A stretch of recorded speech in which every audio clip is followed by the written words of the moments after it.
매일 성경 묵상 나눔입니다. 4월 5일 수요일입니다. 마태복음 27장 11절에서 26절을 묵상합니다.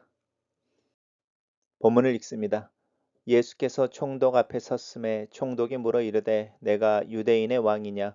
예수께서 대답하시되 내 말이 옳도다 하시고 대제사장들과 장로들에게 고발을 당하되 아무 대답도 아니하시는지라. 이에 빌라도가 이르되 그들이 너를 쳐서 얼마나 많은 것으로 증언하는지 듣지 못하느냐 하되 한마디도 대답하지 아니하시니 총독이 크게 놀라워하더라. 명절이 되면 총독이 무리의 청원대로 죄수 한 사람을 놓아주는 전례가 있더니 그때는 바라바라 하는 유명한 죄수가 있는데 그들이 모였을 때에 빌라도가 물어 이르되 너희는 내가 누구를 너희에게 놓아주기를 원하느냐 바라바냐 그리스도라 하는 예수냐 하니 이는 그가 그들의 시기로 예수를 넘겨준 줄 알미더라. 총독의 재판석에 앉아 있을 때에 그의 아내가 사람을 보내어 이르되 저 오른 사람에게 아무 상관도 하지 마옵소서. 오늘 꿈에 내가 그 사람으로 인해 애를 많이 태웠나이다 하더라. 대제사장들과 장로들이 무리를 권하여 바라바를 달라 하게 하고 예수를 죽이자 하게 하였더니 총독이 대답하여 이르되 둘 중에 누구를 너희에게 놓아주기를 원하느냐 이르되 바라바로소이다. 빌라도가 이르되 그러면 그리스도라 하는 예수를 내가 어떻게 하랴. 그들이 다 이르되 십자가에 못 박아야 하겠나이다. 빌라도가 이르되 어찌 미냐 무슨 악한 일을 하였느냐. 그들이 더욱 소리질러 이르되 십자가에 못 박혀야 하겠나이다 하는지라. 빌라도가 아무 성과도 없이 도리어 밀란이 나려는 것을 보고 물을 가져다가 무리 앞에서 손을 씻으며 이르되 이 사람의 피에 대하여 나는 무죄하니 너희가 당하라. 백성이 다 대답하여 이르되 그 피를 우리와 우리 자손에게 돌릴지어다 하거늘. 이에 바라바는 그들에게 놓아주고 예수는 채찍질하고 십자가에 못 박히게 넘겨주니라.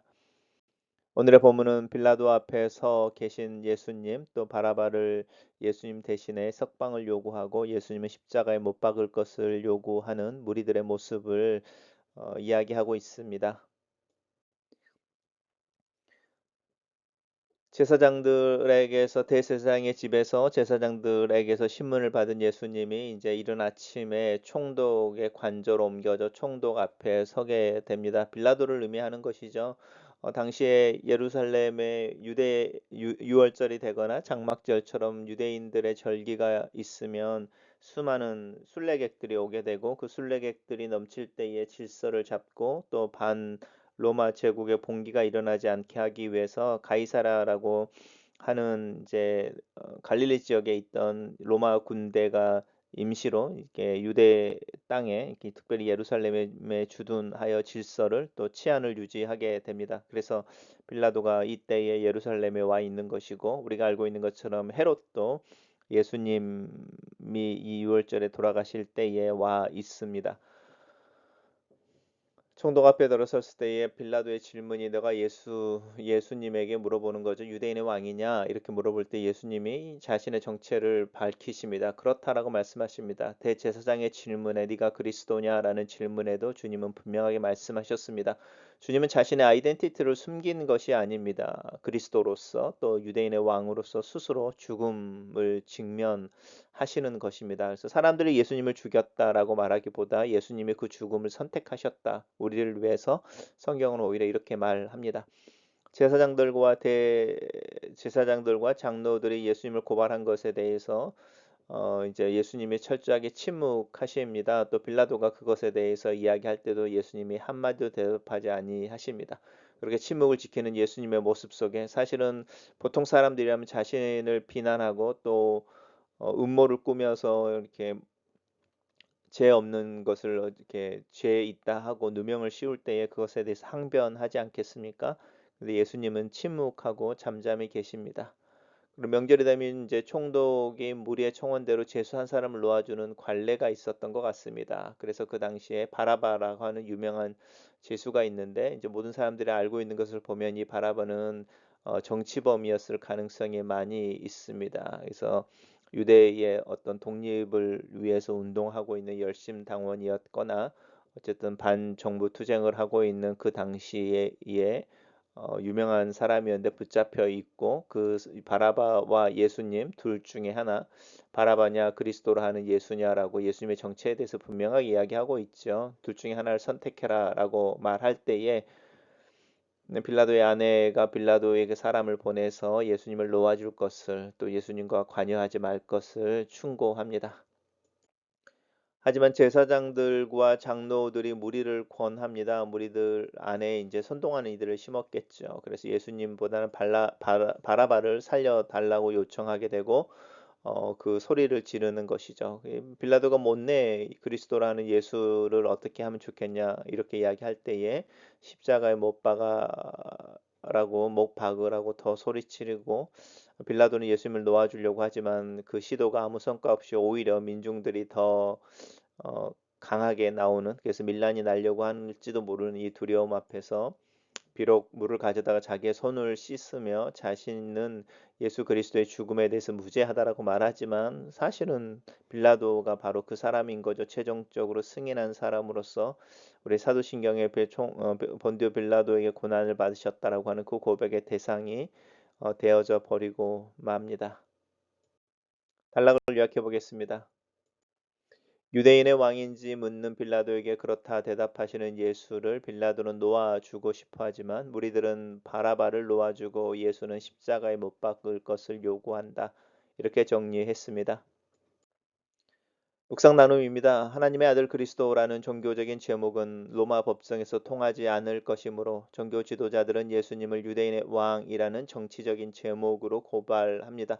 내가 유대인의 왕이냐라는 빌라도의 질문은 내가 로마로부터 반역을 도모했느냐라는 신문인 동시에 유대 민족의 독립 투사는 겨우 이 정도밖에 안 되느냐라는 경멸의 말이지만 예수님은 내 말이 옳도다라고 대답하십니다. 낙이 새끼를 타심으로 성취하신 왕의 입성 예언을 다시금 확증하시는 것입니다. 또한 사형을 언도받을 죄목을 받아들이심으로 자신을 십자가로 몰아 넣으십니다. 이사야 예언대로 털 깎는 자 앞에서 잠잠한 양처럼 자신을 위태롭게 하는 거짓 증인과 고소에 예수님은 침묵하십니다. 적극적으로 증명해야 할 때가 있고 억울하지만 침묵해야 될 때가 있습니다.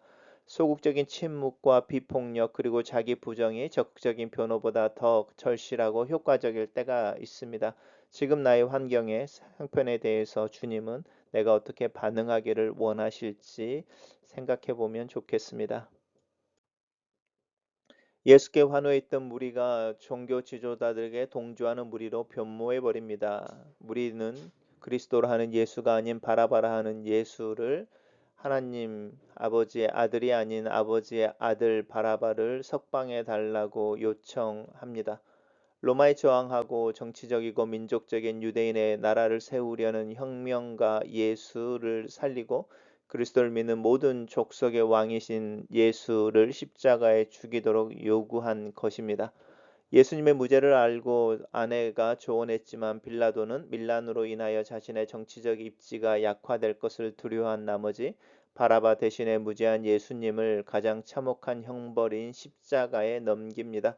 물론 손을 씻어 자신의 결백을 증명하려고 하지만 하나님의 아들을 죽음에 넘긴 그 죄가 결코 씻길 리가 없습니다. 예루살렘 백성도 그 책임을 물어 그 자녀들에게까지 넘기지만 자손들의 때에 일어날 예루살렘의 함락은 그들을 포함한 이스라엘 민족 전체에게 주어지는 하나님의 징계입니다. 글로 쓰는 기도입니다. 예수께 환호했던 무리들이 어느새 종교 지도자들의 모략에 동조하여 변심의 주인공이 되어 예수님을 죽일 것을 명령하지만 하나님 나는 주님을 향한 일관된 믿음과 마음을 소유하기를 기도합니다.